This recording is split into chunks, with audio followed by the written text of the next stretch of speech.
Bien, vamos al contacto con Radio Duna. Ya comenzamos Estado Nacional en su versión radial junto a María José Ochea Chile. y Matías del Río. La máxima para mañana es de 12 grados y una mínima de 2 grados en Santiago. Y tomamos contacto, nos da el pase nuestro compañero Mercedes Esclerosis. Ahí está Nico Vial, no lo había visto en pantalla. Está Nico Vial, muchas gracias Nico. Nos da el pase desde el canal 24 para este Estado Nacional en Duna. Y transmisión conjunta de Canal 24 Horas y Radio Duna, y nos presenta José Ochea, nuestro invitado. Estamos aquí en el estudio, ya decíamos que íbamos a tener algún analista para que nos explique las claves de este cambio de gabinete y la encuesta CEP, Gonzalo Miller. Un hombre de Estado Nacional, además, un hombre de Estado Nacional de la casa. Gonzalo Miller está con nosotros aquí para comentar los últimos avatares políticos. Gonzalo. Sí, porque estábamos comentando que muchos rumores que hoy día se hicieron verdad, se encarnaron, ¿cierto? Llevábamos semanas, si no meses, en torno a este rumor de ronroneo del cambio de gabinete, Pero da la impresión de que hasta que se concretó. Pero de que hace 3 o 4 días podía ser una cosa más acotada, y con el correr de las horas se fue agrandando el cambio de gabinete. Finalmente, nunca se debe olvidar de una cosa: el gabinete es un puzzle de múltiples intereses. Siempre se dice decisión del presidente, y es verdad, finalmente una decisión presidencial, todo y cada uno de los nombres, ¿verdad? Pero al mismo tiempo es un tejido complejo. Un dato: fíjense los ministros que salen, solo independientes. No sale ningún ministro de partido.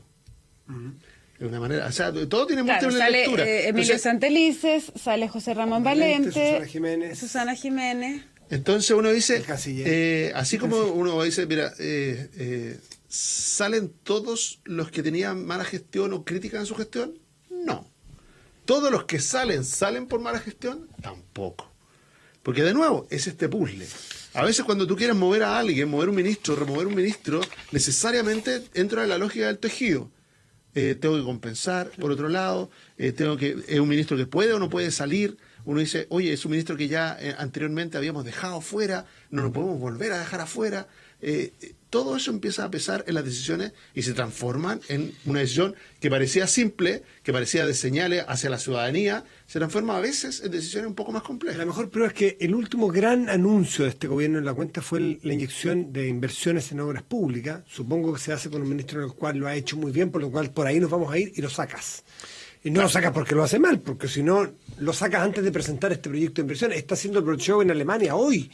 O sea, tienes que sacarlo por los equilibrios políticos. Bueno, y el ministro Moreno, que dice, hay una señal cuando el ministro Moreno se mueve para allá. Yo creo que si el gobierno lee, porque al mismo tiempo hoy día tuvimos cuenta CEP, lee de que el campo de batalla se está transformando en la economía, en el campo de batalla de disputa política. Dice, mi apuesta por mejor crecimiento, por cumplir con una promesa presidencial, recordemos que fue una de las promesas básicas de la elección, de la campaña del candidato en ese momento, Sebastián Piñera, del actual presidente. Fue el mayor crecimiento. Dice, ¿cómo transmitir una señal potente? Dice, bueno, muevo a un gestor, a un gran gestor, a un hombre que genera confianza en el mundo empresarial, un mundo empresarial que había empezado a ser un mundo crítico respecto a la gestión económica. Sí, pero perdona, hay un punto que Matías decía hace un rato. También, ¿qué diferencia hay en términos de esa confianza que le da a los empresarios? ¿Qué diferencia hay entre Alfredo Moreno y Juan Andrés Fontaine? Tocan un poco esa misma tecla en términos de la confianza. Uno puede tener más ímpetu político, si se quiere. Yo creo que tiene más hambre política, pero, dicho derechamente. ¿cuál es Moreno tiene ganas. Fontaine quiere ser solamente un gran ministro. El otro quiere ser un gran ministro y potencialmente un candidato a algo. Y si tú vas a comprarte un Ferrari, que es meterle miles de millones de dólares en obras públicas, tú no puedes tener un tipo sin tanta ambición. Y creo que a Fontaine le falta ambición de ser... Sí, uno de los factores ese. Puede ser, y es razonable mirarlo desde esa lógica de la ambición política, la sana ambición, ¿no es cierto? Sí, de querer hacerlo bien, primero hacerlo bien, y después recibir, obviamente, los réditos de haber hecho una buena gestión visible, respaldada ciudadanamente. Pero también hay que recordar una cosa: el despliegue en términos de crecimiento era una señal de confianza hacia el mundo empresarial, que es lo que estaba diciendo al principio, y también de gestión. Y la trayectoria de gestión empresarial es una diferencia entre ambos. Hay uno que es un gestor empresarial, si no me equivoco, Moreno, y no tanto Fontaine. Si no me equivoco, más un economista, más académico, más de estudio. Mirando la foto de todos ahí, Moreno es el único empresario del gabinete. Claro, entonces uno dice, bueno, si empresario de ADN empresario. Además una del conversación presidente. intensa, que son gran parte, no todo, pero gran parte, me parece que el 80% de esos 20.000 millones son a través de concesiones, es decir, gran relaciones público-privadas. Entonces, obviamente que el que aterrice ahí refuerza, es una apuesta para reforzar eso de que el crecimiento, la locomotora, venía escuchando al presidente de la Cámara Nacional de Comercio y decirle, mira, la agricultura está ahí bien, el comercio ha estado golpeado, y resulta, bueno, ¿cuál va a ser la apuesta de locomotora? Y pareciera ser de que todas las fichas están puestas ahí, en obras públicas, en la inversión de infraestructura. Gonzalo Miller, ¿con qué opinión te quedas tú con que no haya habido ningún tipo de cambio en el comité político? Comité político genéticamente puro, quiero decir, Interior, SECPRES y la vocería. Yo creo que ¿Te hubiera gustado más cambios? Más allá de los gustos, ¿no? No, yo creo que es algo que se debatió mejor. intensamente en el propio Palacio de la Moneda, entre los ministros del comité político y el propio presidente. Yo creo que obviar de que la señal de cambio en el gabinete político era una señal que se estaba esperando y que quedó en nada. Fue uno de los rumores, así como había rumores que se concretaron, este fue uno de los rumores, intensos rumores. Frustrados. Intensos rumores hasta temprano, hasta hoy día en la mañana, hasta pocos momentos antes, que se apagaron y que fue un poco sorpresivo. El presidente dijo, bueno, prefiero mantener a mi equipo político que hacer un enroque que me permita una apuesta arriesgada. Porque otro hilo en este tejido. En general, el presidente sacó a ministros que estaban por primera vez, eran nuevos. Porque uno decía, con no tanta experiencia. Y mandó llamar. ¿A quiénes mandó llamar? Eso, Mañalich es una... A experiencia política. Claro. Mandó a mandar a gente que ya en el Ministerio de Salud quedan 2 años prácticamente de gestión, 2 años y medio de gobierno. Dijo, no voy a probar otra vez a alguien nuevo, pongo a un exministro. Y el trade-off es comprarme problemas. Mañalich trae polémica, Sí. pero prefiere eso, pero un gallo que sabe, Está en aprobado. el cual confía desde el punto de vista de la gestión. Pero hay de que ver salud, una cosa 100%. también, ¿ah? Y lo mismo ocurre respecto de, por ejemplo, el ministro Llobet, que si bien había estado en otra cartera, ya tenía experiencia política, había sido ministro de Vivienda, ahora está en Energía. Y es muy Piñera. Y sí, Es muy esa es cercano una a- segunda lectura. Experiencia y cercanía. Muy Lealtad. cercano a Piñera. Muy Lealtad. entorno. No sé si, bueno, ¿Saben puede qué? ser leído como lealtad, es verdad. Muy- Para mí, por lo menos, la palabra lealtad es una palabra que habla como ya muy como de club. muy parecido Y me, a me él. gusta Pero más la confianza. Pero bueno, Ahora, puede ser hay dos otra- caras de la Se misma siente moneda. muy identificado con Llobetel. Es muy parecido en términos de él viene del mundo privado, de las inversiones, de la Sí, gestión. porque en todas las donde- decisiones, como tú dijiste respecto a Mañalich, lo mismo ocurre respecto, en este caso, saca un presidente una FP Sí, pues. Sí. y lo pone en energía. Bueno, por eso estábamos haciendo el recuerdo de que va a buscar un exministro. Pero hoy día dice ese costo, que puede ser Sí. mínimo, pero decide, lo voy a asumir, ese costo, pero voy a tener alguien con experiencia puesto en una cartera Oye, que y hay otro también es punto, importante. que acá se demostraron las apuestas fallidas, las apuestas personales del presidente fallaron. Porque, en el fondo, a ver, Gerardo Varela, Mauricio Rojas, Roberto Ampuero, Emilio Santelice, Susana Jiménez, ¿qué más el otro? Valente, eran todas apuestas de Piñera. Eran gente que no venía del mundo político y llamó a otras apuestas que había tenido en la vez anterior que sí resultaron, porque en su momento Y que tienen componentes Mañalich parecidos. también fue nuevo. Por eso, pero uno dice, no es así, pero si uno pudiera simplificar la realidad al máximo, dice, no se metió con el gabinete más político, lo hizo con el gabinete más cercano a él. Porque también es aquel que quizá va a entender más esto a veces, claro, cuando uno le dice tienes que irte, siempre va a ser complejo, doloroso, ¿no es cierto? Pero lo va a entender más que quizá un ministro político. Y entraron y salieron más o menos equivalentes, así como dijimos, salieron independientes, los que entraron también. Son todos independientes, salvo en el caso de Teodoro Rivera, que hubo una señal muy potente hacia Renovación Nacional. Gonzalo Miller, uno de los heridos durante el día de hoy fue su partido, la UDI, Por boca de su presidenta. por boca de su presidenta. Dijeron que habían sido castigados, o que al menos se sentían castigados, ¿o no? Sí, una frase que, Algo hay, así, que habría que o explicar, porque es media compleja. Pero que Como premio de castigo. Yo creo que lo que es evidente de que la UDI no influyó, no fue influyente. Eso es un dato.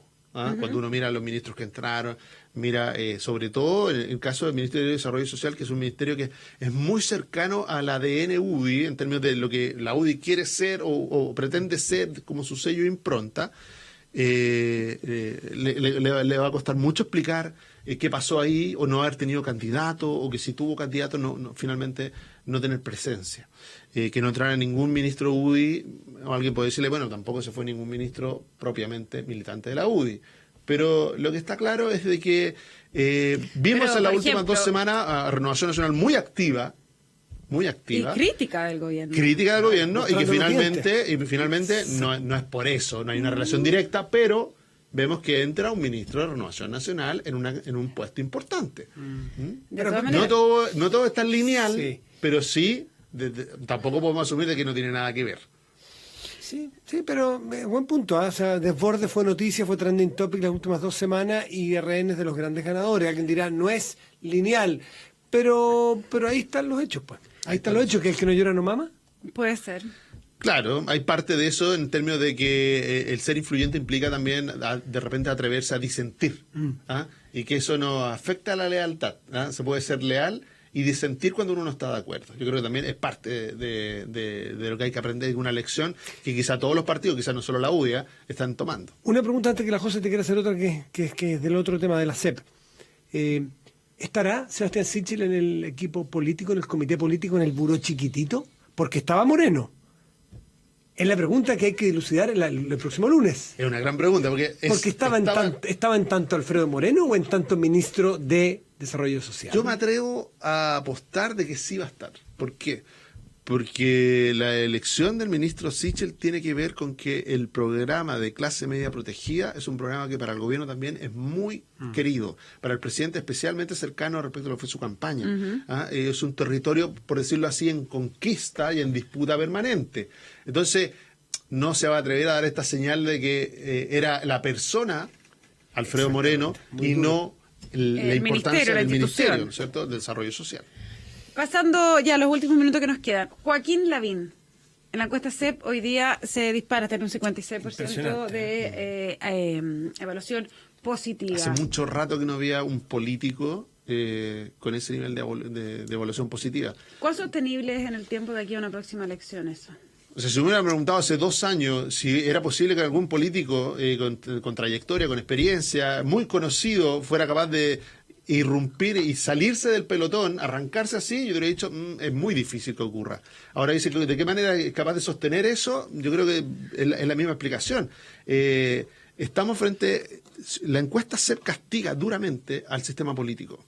Obviamente que al gobierno, pero también a las oposiciones. Sí. Uno mira al sistema político y lo ve en caída. O sea, ser presidente de partido, de gobierno, de oposición, era tirarse un piquero, ¿no es cierto?, hacia el fondo de la tabla. Y resulta que tenemos aquí un alcalde que está haciendo gestión y que de alguna manera parece sintonizado con los problemas de la ciudadanía. Y eso no es tan distinto al discurso siempre la veis, los problemas reales de la gente. En los 10 primeros... ¿Qué pasa? Es como a veces hay gente que le gustan una chaqueta y se la usa en un momento y si las guarda, vuelven a estar de moda. ¿Por qué vuelven a estar de moda? Porque se vuelven es cíclico. Es cíclica la política. Oye, mucho rato es cíclica. El municipio es trampolín. Es una vitrina estupenda. Katy Barriga, Jorge Char, Joaquín Lavín, Evelyn Matei. Y Osandón, que es como un alcalde permanente. Es muy visto como un alcalde siempre. Los gestores en política. Sobre todo porque hay una crítica, por ejemplo, dice el país estancado. Es dura esa 61% dice un país estancado. ¿Y cómo responder de otra manera cuando en los 3 últimos meses uno ha visto un clima político tóxico? Además, improductivo. O sea, decirle, no que hubiera una disputa política resuelta, decirle para un sentido o para el otro, sino que además ineficaz. O sea, no se avanzaba ni se retrocedía, no había cambio, no se producía nada. Yo creo que eso está muy presente en la señal, en este campanazo de alerta que el gobierno lo asume, pero a mí también me gustaría escuchar qué pasa en la oposición, de qué manera también se hace cargo de ese campanazo que también suena para ellos. Nos vamos a tener que dejar sin respuesta porque cumplimos la hora, pero Bachelet 3 asoma. ¿No hay más liderazgo en la oposición? Ya, la dejo nada más, una pregunta que es muy insidiosa. Gonzalo Mire, lo despedimos aquí en estudio de Radio Duna, esta transmisión conjunta Estado Nacional en Duna, entre el canal 24 horas y nuestra radio. Gracias, Gonzalo, por estar aquí. Muy bien. Muchas gracias, Gonzalo. José Ochea, nos despedimos y nos despedimos de nuestra audiencia radial porque este es su último programa, aunque prometemos tenerla aquí cerca.